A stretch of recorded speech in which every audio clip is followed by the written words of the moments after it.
Mais avant cela, Erasmus a 25 ans. Le programme européen qui permet aux étudiants de partir à l'étranger existe depuis 1987.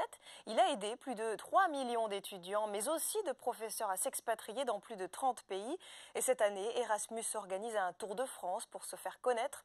Aujourd'hui, ça se passe à Toulouse et à cette occasion, je reçois Nathalie Brahimi. Bonjour. Bonjour. Vous êtes l'ambassadrice française d'Erasmus.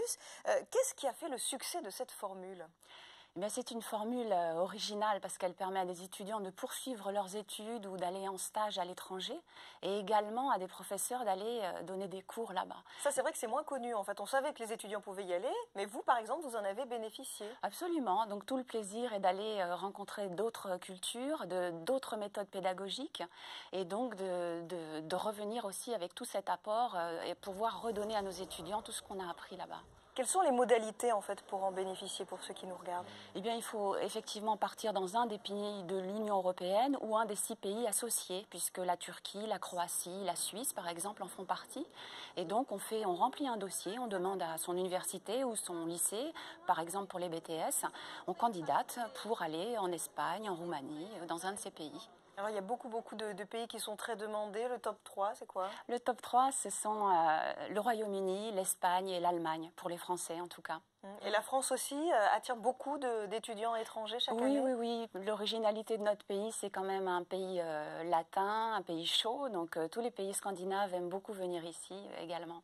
Alors, quand on regarde quand même les chiffres, il y a quand même peu d'étudiants qui en fait sont candidats au voyage. Vous dites que c'est que du positif, c'est très enrichissant, une sacrée aventure humaine. Mais est-ce qu'on peut comprendre que certains étudiants se sentent moins rassurés ? Comment vous pouvez le... Disons qu'à l'origine, ce sont surtout les universités qui connaissaient ce programme et il faut bien communiquer sur le fait que également les lycées, notamment par leur BTS, peuvent y accéder. Donc on est aussi là, nous sommes là pour encourager ces étudiants à y aller, en dehors même des périodes de stage obligatoires, mais vraiment à essayer d'avoir des périodes de formation. Voilà, les étudiants ne sont pas lâchés dans la nature, il y a tout un suivi. Oui. Il y a aussi d'autres pays, en quelques mots, ça va s'élargir quasiment au monde entier. Absolument, dans le prochain programme 2014-2020, il serait question d'ouvrir plus à l'est, également sur les pays arabes au nord de l'Afrique. Pourquoi pas la Tunisie, la Russie. Merci beaucoup Nathalie Brahimi d'être venue pour les 25 ans du programme européen Erasmus. Merci à vous.